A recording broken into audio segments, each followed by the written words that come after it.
Welcome to WagerTalk Last Call. As you guys can tell, I am ready for this college basketball slate. Make your free throws. I've been betting a lot of first half plays because I'm kind of sick of those kids not making their free throws down the stretch. No Art DeCesar from the Westgate Superbook today, but don't worry. He sent me a beautiful, long text message about what their needs, some sharp plays, and of course, the public sides of the day. Gianni the Greek's going to pop in about 5 minutes or less to discuss some of these games with you, see what he's seen from behind the computer screen on his end. And then, of course, Mark Zeno is going to be joining us. And Mark is going to be answering all of your questions. So if you have a question for myself, for VR, for Mark, make sure you guys drop it in the chat. That's how this works. We're going to take it up until tip-off. If you guys keep asking questions, the questions go away. I'm going to sit in front of my couch and watch college basketball all day. All right, from Art DeCesar, he does apologize for not being here. First and foremost, he said they have a lot going on. They're a little short-handed, and they are working on getting those Super Bowl props out. But he will be back next week. All right, sharp plays that they saw. They saw a sharp group take Gonzaga at 22.5. That line is now currently sitting at 25 on the odds logic screen. Iona minus 3.5, now minus 5. Minnesota was a 5-point underdog, now a 4-point underdog. California minus 9, now minus 11. Vanderbilt saw some sharp action, plus 3.5, now down to plus 2. So the public sides, starting off this morning, Michigan State won this afternoon, Duke. And of course, this evening, UConn's going to get all of the public love. I will be on Xavier. I already bet that one minus 1.5. A sharp group that they respect played 4 games this morning. Hofstra minus 6, Georgetown plus 1.5, Idaho minus 2.5, and Montana minus 2.5. I'll go back over those again here if you guys are late to the show, so you guys can catch those before tip-off. As I mentioned, we're going to bring in VR, Gianni the Greek, Vegas runner, the Greek gambler, the man of many names. He's going to give us a look behind that computer screen. I'm going to chat with him, see what's going on this beautiful Saturday. What's going on, VR? Busy day, college basketball. But what I'm seeing a lot of, Kel, is parlays into tomorrow's NFC and AFC championship game. People do that all the time. They try to get ahead of a bet that they know they're going to place because most have already made their decision. There's only 2 games. The line's been up all week. They've read all the previews. They've watched all the stuff that they need that they respect out there. And, they more or less have made their decisions. And I see that all the time. In fact, they were already doing it from Monday's national championship with Ohio State. We talked about that earlier in the week on WagerTalk today, how I thought they were going to be on Buffalo because I was seeing so many teasers with Buffalo. And even though it was plus EV, going through 3 and 7, it was still coming from a lot of square accounts. No disrespect, but most of those guys really don't care what they're teasing through. They're just teasing the sides they think are going to win or that they like to bet. So I thought we would start to see that Buffalo money. And as we approach 24 hours to kickoff, you're starting to see that come in. You're seeing good two-way action. Even on the Eagles, all the early action, Kel, was Eagles, Philadelphia, which kind of made sense. The line moving up 4, 4.5, 5, 5.5, 6, even some 6.5. So if you did like the dog, there's no reason to rush. You were seeing all that early money going on the favorite. Now, though, that it's settled everywhere and it was around that 6, a couple 6.5s, you started to see the Washington money come in from the recreational bettors. A lot of Washington money line bets as well. So this AFC, NFC National Conference Championships, it's a good thing to be a bookmaker, I think. I don't think they're going to end up with a ton of risk. I don't think they're going to end up really needing a side all that bad. I expect them to have good balance and two-way action. And I think the line kind of reflects that. You're not seeing any big moves. And real quickly, not to go long on the game that's tomorrow, because we'll probably touch on that tomorrow. But the sharp guys that I talked to, every single one of them, Kel, that I asked before I fired my 5% play, before I fired my stuff and for the package, because I hadn't seen them on my accounts. I said, have you seen either of these in the accounts? They said yes. But with the caveat, bro, the lines are so tight this late. The first guy I sent it to, his exact text back was, yeah, Ace, I bet that too.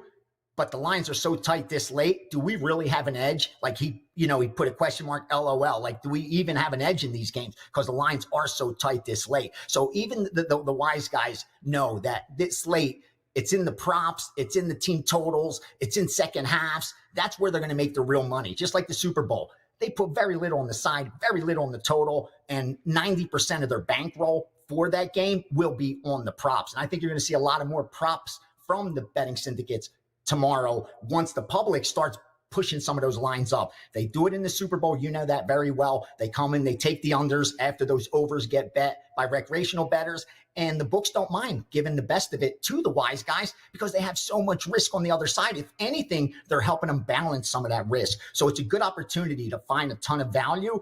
You don't have to be early to the party. That's the good thing when it comes to championship games, when it comes to, World Series, when it comes to NBA championship, Super Bowl, because it's so overwhelming, the recreational money, that they're not even paying attention to what we're doing. They don't even care. I love it. Those are the few times that the public money just is completely infiltrated the entire market. And, well, we've seen it with the Kansas City Chiefs the last few years. It doesn't seem to matter. They're probably going to be betting them on Sunday. All right, Vera, let's get into this massive college basketball slate. There is so many great games, top 25 matchups, etc. But what my question is what are you guys seeing that's like way under the radar, right? Where are some of the value plays that you think of for today? Because I've got my long list that I've still got to narrow down. I'm like, I surely cannot fire on 11 games today, right? Like I've been running hot in college basketball. And I haven't been all that selective, right? I had a really good shot to go 4-0 last night, went 3-1, late bucket. If you bet Washington late, hey, congrats to you. You got the cover.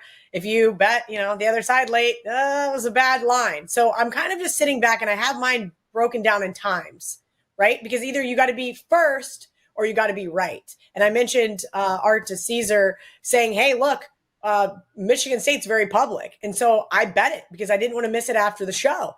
And as soon as I popped on, Joe Ranieri said, one of Rutgers' best players is out for today. And I'm like, come on, man. Like, this is the kind of stuff where from a betting standpoint for college basketball, do you think it's best to get the best of the number or best to get the best of the information?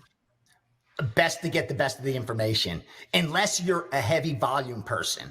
Like if you're going to fire on those 11 plays, then you just want to get out ahead, get the best numbers you can, knowing long term, because you're able to do that over and over again, you will make money. You're a mathematical certainty to make money as long as you balance risk correctly. But when you're not firing that kind of volume, then I think it's better to isolate, to narrow down those spots that you think give you the best EV positions even after the line moves. Because again, just because these guys back off doesn't mean that all the value's gone. It just simply means they got the money down that they wanted to get down. And that's why a lot of times I always say you can still take the second number, the third number. It doesn't mean you're placing a bad bet. That's necessarily not the case. So especially if you're a handicapper like you, where you really follow the games, you watch the games, you know the teams, you follow the teams, like you're better off waiting for the information and narrowing it down. I'm doing a lot more of that this year with lower volume. But prior to this, my only goal was get out ahead of the number. If I could have a -3 in my pocket and it closes 4.5, 5, I'm gold. I don't care how it ends up because I'm not going to watch it anyway. I'm going to have 22 bets. So what am I going to do? Watch one game? That could be winning. I could be losing the other 21. So it really doesn't matter. Or I could be losing that one and winning the other 21. So when you do it that approach, dude, just throw it at everything that you see a little bit of value. But you have to have such a huge bankroll to do that. And the swings are so enormous that most recreational players just can't deal with it. And that it makes sense. Why should they be able to deal with it? Most don't have the bankroll to have those kind of swings. And most don't even have the time to get out ahead of the market like that. They have other responsibilities. They have jobs. They have families. They're not sitting and looking at 3 screens like you and I do most of the time. So I think your approach is a lot better. Narrow down your top 10, top 11 like you did. Then dig into the information Saturday. And if you ain't first, that doesn't mean that the value's gone. Place a good bet, and that's all that matters. And more times than not, I would bet that even after you bet, the line's still moving a little your way. Like you're still getting some CLV more times than not, because you're not going to just throw your money out on anything because you think it's going to win. You're betting it because you think the number's still off. And as long as you have that approach and you're not just trying to pick the winner, but you are actually paying attention to the line. Because listen, if it not to go long, but if it opens -13 and you like the favorite and it goes to -17.5, and all of a sudden you shouldn't still like the favorite unless there was an injury, unless there's another reason. Like how off could the Vegas books be on that type of game? Like, should they be 4.5, 5 points off? More times than not, that's not the case unless you have Donahue, reffing. That's not going to happen where the line moves that much, where the line really moves like that. And the opposite's still going to happen. More times than not, you're getting in too late. You're buying, Bitcoin at the top. You're selling at the bottom, and we know long-term that's just not going to end up well. And I think most should do it exactly how you're doing it, and that's why you've had success with it in college basketball. Don't change that up. Just narrow that 11 down and fire. All right, well, that's what we're going to do right after this show, and I'll be sure to tweet that out. VR, we have a question really quick from David. Am I desperate? I'm desperate. North Carolina State or SMU? I may be down worse than Trent if I lose another game. Ooh. I didn't call Trent out, but he definitely mushed my Washington play last night. That was a rough one, but I digress. VR, have you seen anything on NC State, SMU? I have not. I'll be honest with you, the ACC takes a back seat for me. The only thing I ask from, if you guys can going forward, especially a day like this, throw in a bet number, because I don't even see that game on my board. I'm just being, it's at the first game on the board. Okay, that was easy. Nothing at all. Two-way action, nothing sharp on the side, nothing sharp on the total. His opinion's probably better than mine. Gun the head, I'd lay the points with SMU. Like, if gun the head, I'd lay the points. Just from how I see in the slight line movement, seeing the accounts that are on NC State compared to SMU, but it's not a game where I feel any confidence in. Your opinion, the name's still not up there, who asked that question is probably better than mine. But again, just from what I see, I'd lay the favorite. I'd take SMU minus the 3. SMU just got their doors blown off at home Wednesday, I believe. So I can see them bouncing back here in the spot. VR, let's rattle through real quick what you've got on the docket today, and then we can take a couple more questions from the audience. All right. Here's some obscure college basketball sides that we bet. First, the extra added game, 306-598, Morgan State. Morgan State minus 9.5, Morgan State minus 10. In fact, they even buy, I'm going to share this with you, on the 10, they're willing to lay the 20 cents to get it to 9.5. Because they think it's worth minus 121, 122. So if anytime they think that they're even saving a penny, they should be laying, 11 cents instead of 10, they're going to lay the 10 cents to get the half point. So keep that in mind. And then regular board, 632, Akron, minus 7, 642, Pennsylvania, plus 5, 661, Rhode Island, LaSalle, over 154. I also saw, I saw Gonzaga minus 22.5, but that's one of those where they know the line's going to move in Gonzaga's favor. I never trust those because I always think after the public jumps on, when it gets to 25, if it does, you're going to see some take back later in the day. I also saw Hofstra at minus 6, and I saw Vanderbilt at plus 4, plus 3.5, and I don't think anybody took the 3. And also, real quickly, these are the most heavily one-sided public sides. Like I'm going to just share the ones where I'm seeing no sharp action on them, and it's very one-sided. Pittsburgh over Syracuse. That move, I do not think it's very sharp. I think there's a lot of public money from looking at these accounts behind Pittsburgh. None bigger than, believe it or not, Providence against Georgetown. And what did Art give us? He gave us Georgetown as a sharp play. So you have the sharps versus the squares in that one. Because again, I'm looking at over 85% of the square accounts that bet this game are on the Providence side, and the couple sharp accounts are on Georgetown. Move down to Michigan State. One-sided of public action. And seeing that line move a little bit, I kind of think, again, I'm not just going to fade the public, but I thought Rutgers as a home dog offered up a little bit of value. Art also gave Michigan State as one-sided. So it's one-sided everywhere, man. It's one-sided with the on-screen books. It's one-sided with the off-screen books. So if you ever want to go opposite the public, you probably shouldn't do that just because it's opposite the public, because the books are getting 11 to 10. If you're not getting 11 to 10, fading the public's not going to make you rich. But you probably don't want to be jumping on a game where everybody's on the same side and the line's not reflecting that. Move down to the later games. Sorry. Just want to make sure I shared the best information possible. Let me pull up the later games. Kentucky against Vanderbilt. Seeing nothing but Kentucky money. Oh, New Mexico against UNLV. And I saw some sharp UNLV action. Wasn't syndicate money, but some sharp accounts, some guys that do real well in college basketball. You guys know there's some specialists out there. They don't bet enough money to really move the screen, but they're very good at what they do. And that's one of those games where sharp account took UNLV, and there's so much New Mexico money. And then a little later down, Oregon against Minnesota.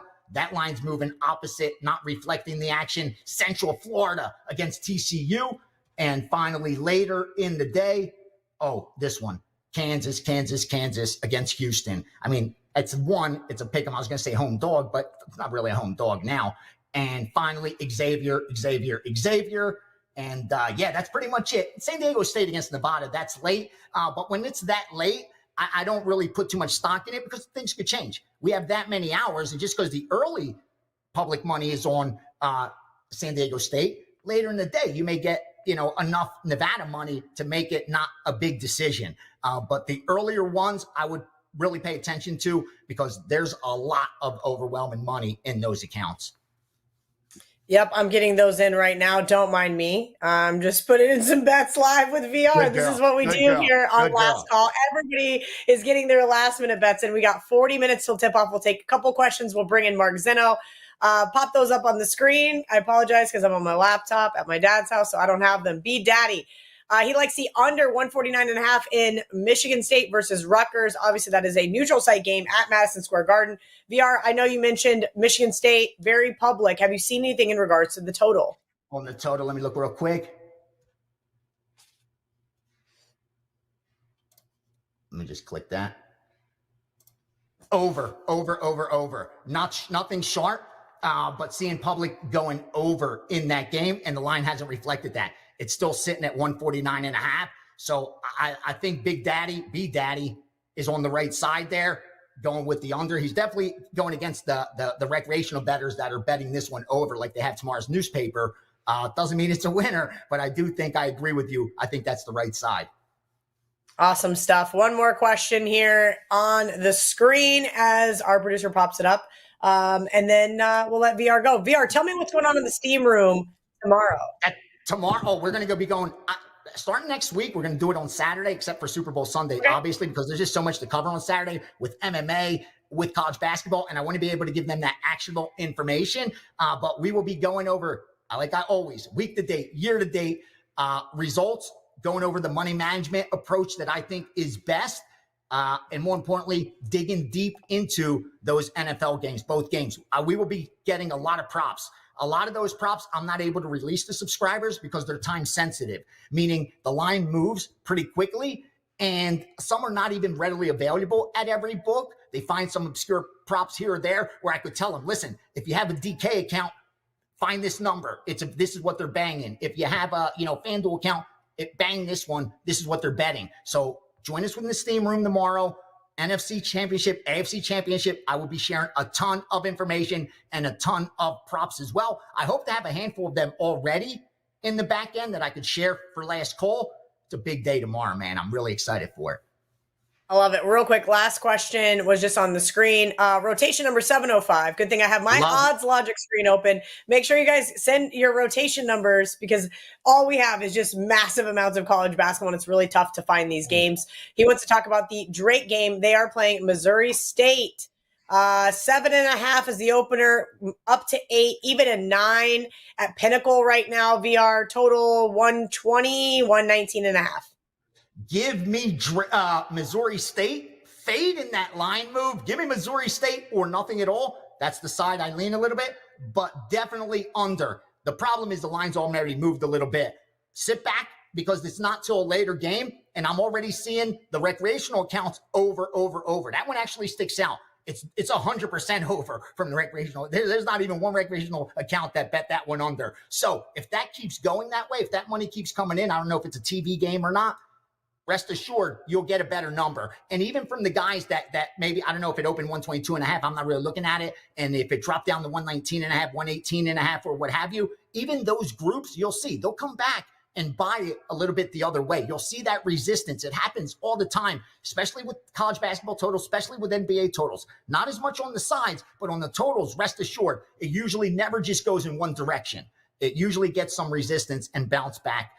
So I would sit back a little bit if you agree with me on the under and maybe get a little better number than it sits at right now.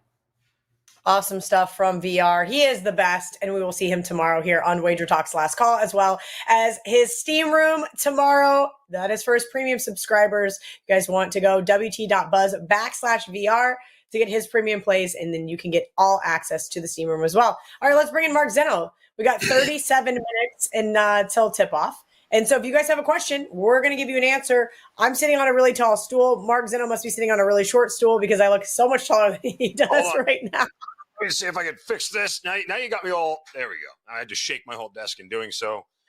Okay. Oh, it's funny. Yeah, I'm literally, Mark, if you can see my setup at my dad's.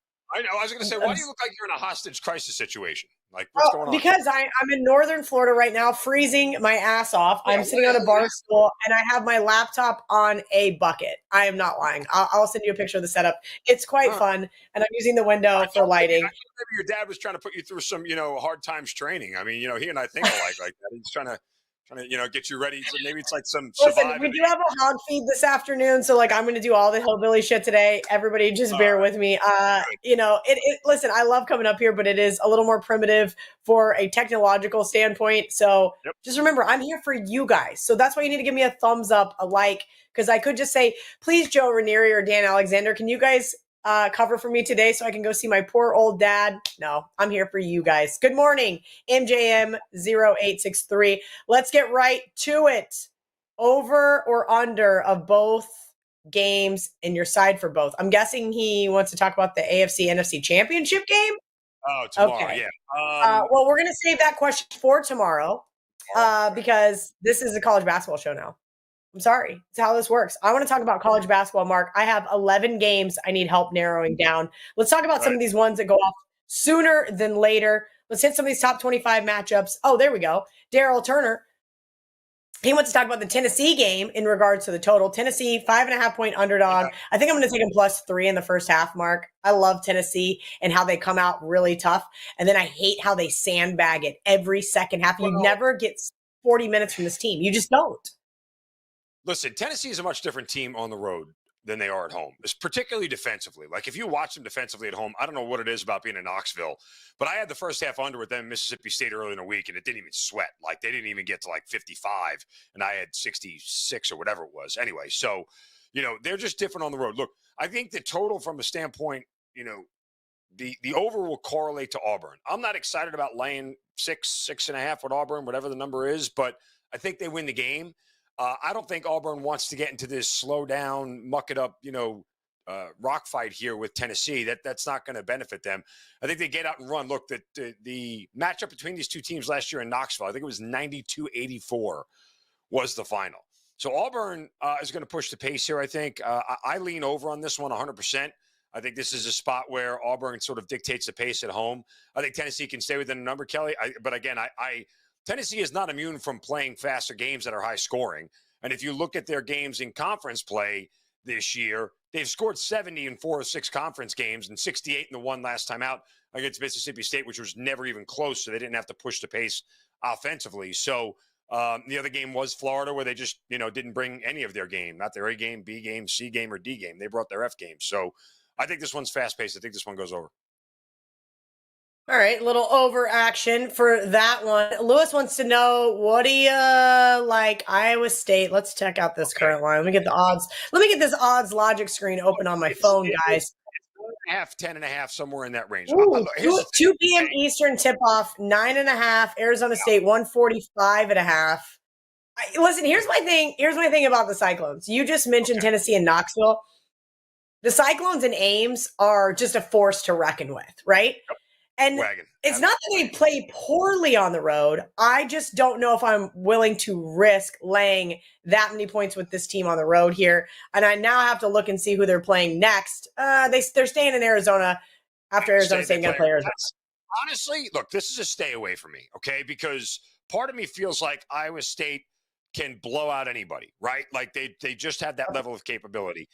Arizona State, I played on them against West Virginia and got it as 9-point dogs after West Virginia had beaten Iowa State. And so it was a great situational spot.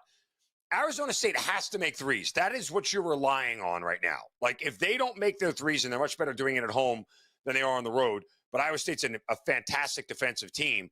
And the problem is that Iowa State just flat out scores. Like, the problem with this here is, and this is why I don't trust Arizona State, this can easily be a 5 or 6 point game at half and watch Iowa State just run away with it in a second. It could be 5 or 6 points with 4 minutes left and watch Iowa State run away and win by 12. Like, that's my fear here because, again, when you get to a spot where Arizona State is forced to make shots, I don't necessarily trust their offense here. What I will do is cross my fingers and sort of, from a future perspective, hope Iowa State blows out Arizona State. And this way they can get a bigger number and I can play Arizona, who is a much better team, against them on the second half of this trip out west for the Cyclones. But to answer the question, I probably would never lay it with Iowa State here. I'd only take Arizona State. I'm going to pass, but I would only play Arizona State or pass. I agree with Mark on that one. Arizona State was on my very, very long list, but did not make it. I'm still in the process of narrowing some of this down. Hey, look, it's Brian Powers' buddy. Thanks, Jonathan. I bet that makes Mark feel very good. These questions are always the best. Morning All right, here we go. MJM, since I avoided his NFC AFC question, wants to know about the Cleveland Cavaliers tonight. Mark, I don't even follow the NBA until the playoffs. When I worked for NBA TV, I had to follow the regular season. I love the NBA playoffs. I feel like there's so much value in betting them. But until then, I just sit back. Like, call me in April. No, here's the thing. Listen, I've talked about this on the Morning Wager with Brian Power this whole week, right? Which it is set up pretty incredible for the Cavs here. So the Cavs on Wednesday were in Houston and lost a gut punch heartbreaker game to the Rockets where Darius Garland missed 2 of 3 free throws at the line to lose by 1, right? They have a night off. Then they play the lowly Sixers last night. We on the Morning Wager bet on the Sixers last night, taking 10.5. They come out and outright win the game. This is a money spot to absolutely hammer the Cleveland Cavaliers because guess what? To these younger teams, Kelly, in the NBA, it's not like this isn't like LeBron and Steph who are going to just dribble it out for 82 games and say, we'll see in the postseason. For these younger teams, guess what? They want to win every game possible. Go back to the Cavs and Thunder matchup we saw last week where the Cavs won the first game at home. What happened? They go to Oklahoma City. Oklahoma City pounded them next. This is the final meeting between Houston and Cleveland. They lost the first one. They've lost 2 in a row. They're laying a short number here. The Rockets defense on the road, nowhere near as good as it is at home. I would absolutely hammer Cleveland and lay the 3.5 here. And plus, guess what? You know what the Cavs haven't done all year long? Lose 3 in a row. So there's that. Touche. All right, Mark Zeno, you can catch him with Brian Power on the Morning Wager every single weekday here on the WagerTalk YouTube channel. It doesn't matter if you're on the YouTube channel or if you're on the TikTok or if you're on Instagram or you're on X. If you guys have a question, drop it in the chat. Louise wants to know, do you like Oakland? Let me open up my odds logic screen because you guys are not following the directions and giving me rotation numbers. Rotation number 651. Oakland is playing Bobby Moe. Yeah, they're a 2-point underdog, 136, Mark. I know that Robert Morris plays slow. They are not like I mean, their defense is bad. That's the problem with Robert Morris, right? Like it's hard for me to back a team that gives up over 73 points a game. Oakland here is not a great shooting team. I don't really dive into the Horizon that much. Every now and then we'll look to fade Doug Gottlieb in Green Bay because they're god-awful and one of the worst teams in the country. And Cleveland State is a class of that conference this year. No real feel on this, guys. I just, the Horizon isn't my baby as much, so I'd probably kind of be steering you in the wrong direction if I tried. That is fair. I think we can only focus on so many conferences. I obviously love the SEC, Big 10, and Big 12. Little Mountain West action as well. Happy to see that VR had mentioned UNLV. A couple of my buddies just texted me, hey, are we going to back UNLV? Thomas wants to stay in the association, though. Let's talk about the San Antonio Spurs versus the Indiana Pacers. I mean, look, a kind of early tip here going off at 12, which is 11 o'clock Texas time.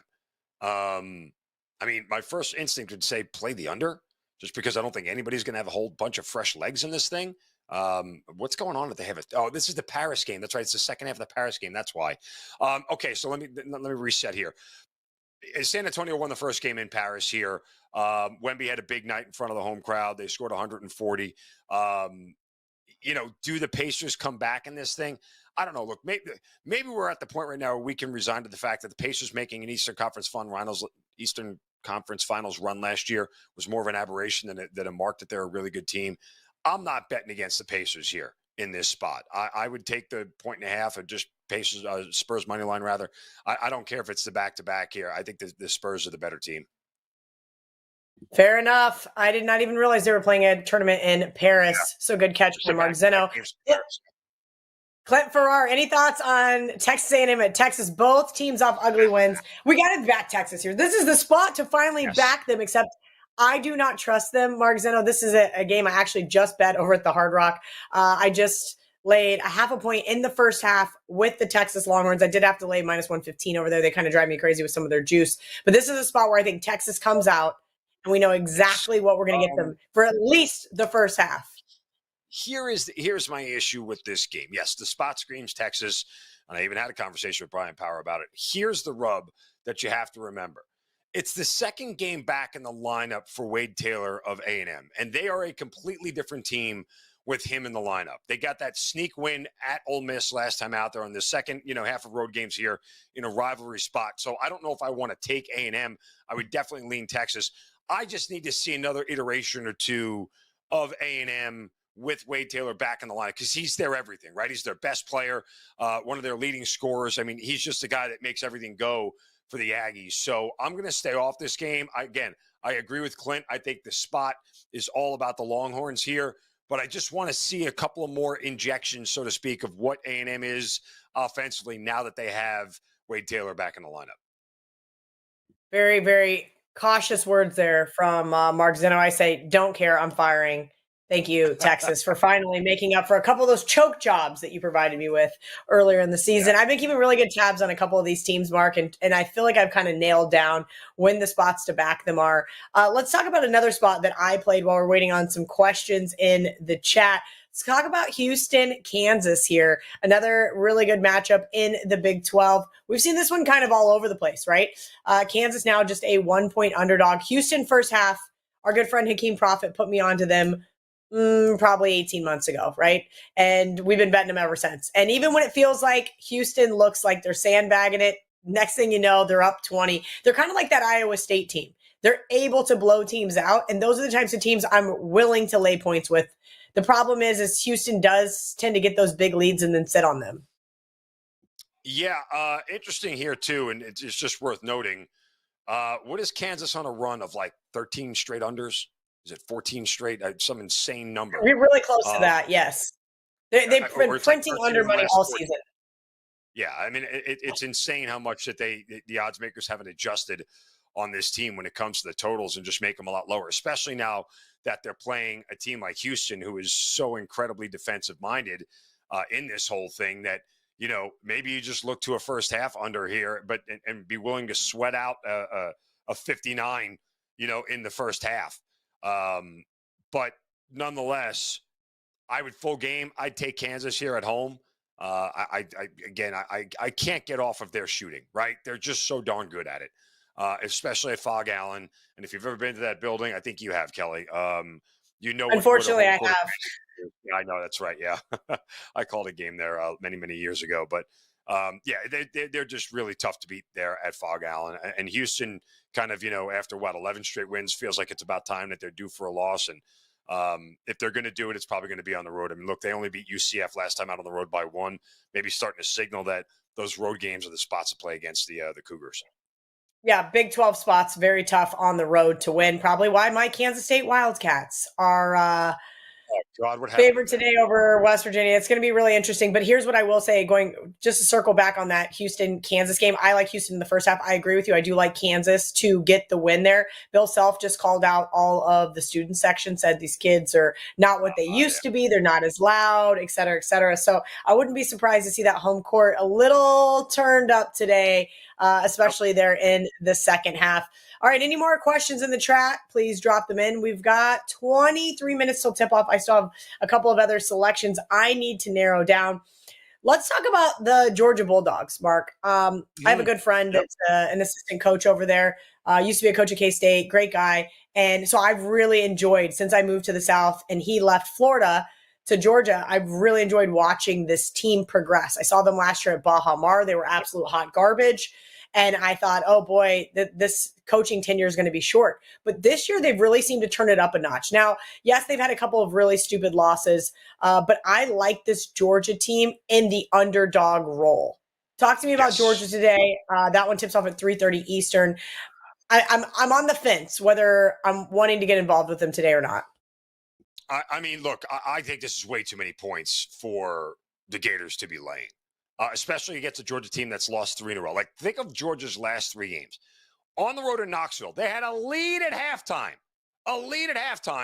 and ended up losing by 18 over Tennessee. They lose a 2-point gut punch loss to Auburn at home, and then they have a gut punch loss on the road at Arkansas for the Razorbacks' first SEC win. We had the Hogs that night. Thank you. So I think Georgia is going to be able to keep this thing close. I expect a ton of pace in this game and it to be a very, very high scoring.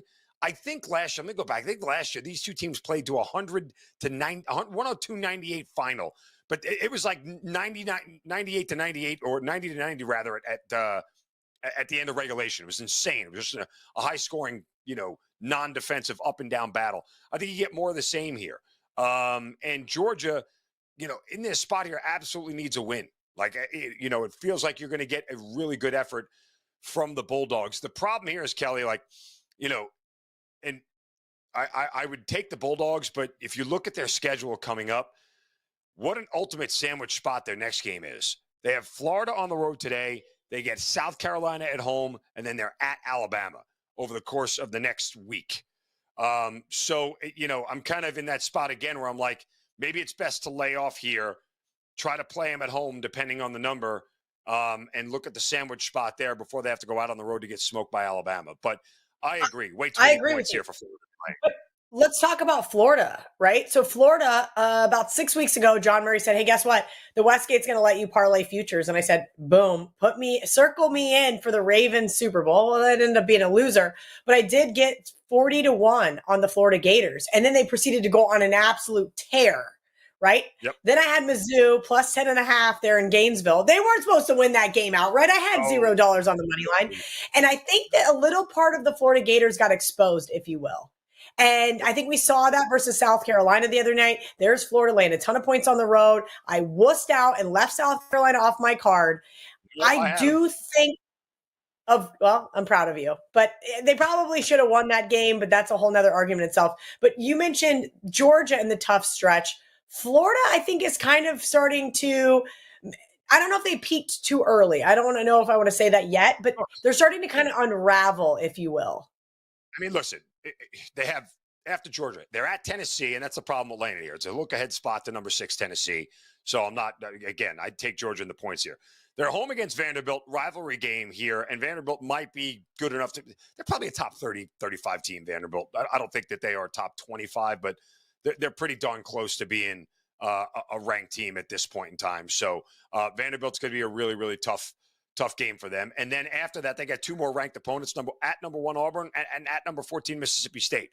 So you're going to find out what Florida's made of here over the course of these next 2 weeks. I mean, that's really what it boils down to. And if they struggle here against Georgia, they're going to walk into Knoxville and probably get smoked, especially with what Tennessee did to them last time. It could be a very rough stretch here for the Gators coming up, but I'm not laying 10.5 points with Florida today.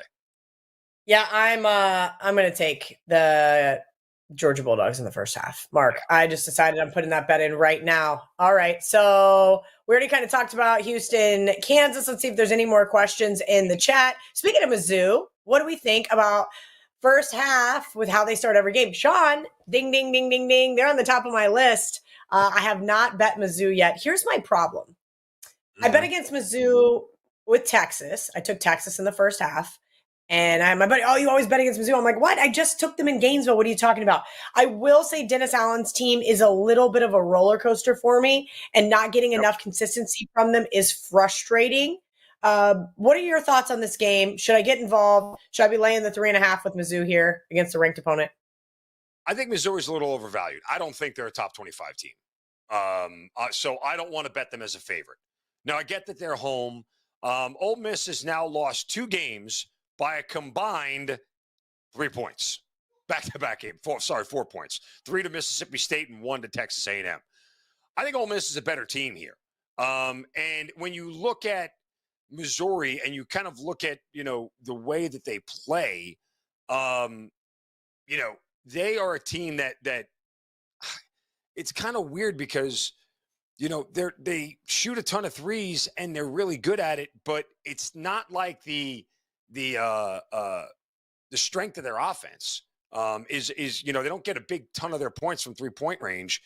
They're just good at making them when they do take them here. I just have some concerns here about Missouri being able to keep up the hot shooting that they have. I mean, at some point, I think it's going to go cold. They have a deep rotation. They 43% of their minutes come from the bench, which again brings in a lot of variance that you can't really account for. And you also have to take into effect their coaching, Kelly, right? Like, how much do you trust the coach to keep the rotation of the guys who are hot in the games as opposed to continuing to go deeper into the bench? So, again, stay away game for me here. I lean Mississippi plus the points. If you're willing to swallow all that juice from Missouri on the money line, what are you about? Minus 180, Kelly? Minus 190, somewhere in that range? Oh, no. I am not willing to do that, Mark. This is not a Missouri team that I trust enough to be laying that kind of juice. Right. I think if you like Mizzou, you like them early. I think if you like Mizzou, you play them in the first half. I would agree with you. Yeah.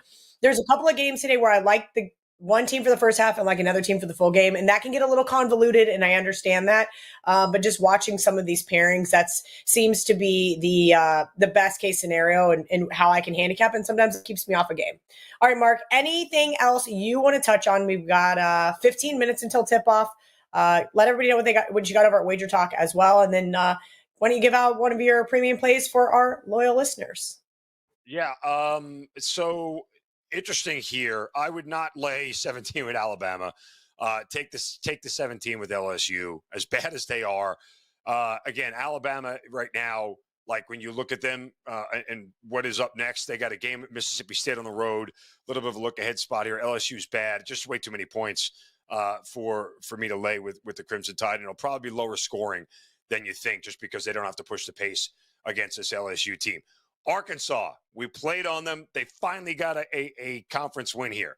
I will tell you, I'm not laying points with Arkansas at home. However, Oklahoma is fugazi. They are a fraud. I'm not playing Oklahoma. I would try to money line Arkansas, money line it with something else out there. Like, I mean, really, if that's just kind of the way I would approach it. I think they're going to win the game, but because Oklahoma's fugazi, but who knows how Arkansas is going to react coming off that first SEC win. And guys, oh, by the way, when you bet on Arkansas, don't watch the game. You want to know why? Because you want to kill yourself. It's awful. I've seen terrorists shoot out of Arkansas. They cannot make shots. It is miserable to watch that team play basketball.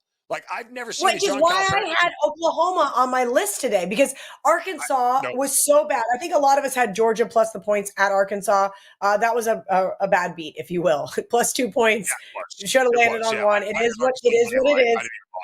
So yep, VR gave it out to me on Wednesday on Bet on it, and I said, you know what, I agree. That was infuriating, but more so because Georgia absolutely dominated that game. Arkansas was ice cold until the last 5 minutes of that game. And they were down by like 20 in the first half.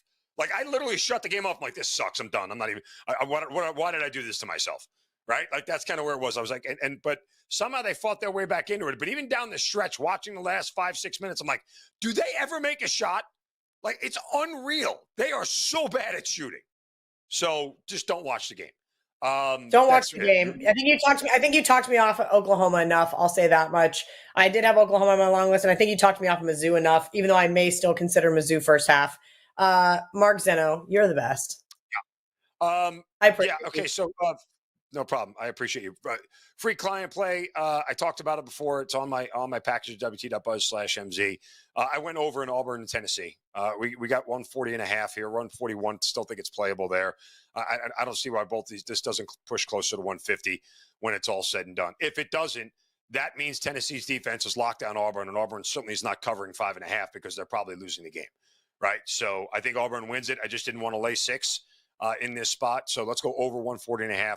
Client play for you guys, 4% client play for me. Also, second 5% college best bet of the year that is up on my page right now, WT.buzz/MZ. We cashed our first 5% play, not last week, but the previous week. So we're back at it again. Late game tonight, out on the West Coast, 5% play, WT.buzz/MZ. I love those midnight specials out there on the left coast. Mark Zeno. Yep. You can catch him every single Monday through Friday with Brian Power on the Daily Wager right here on the WagerTalk YouTube channel.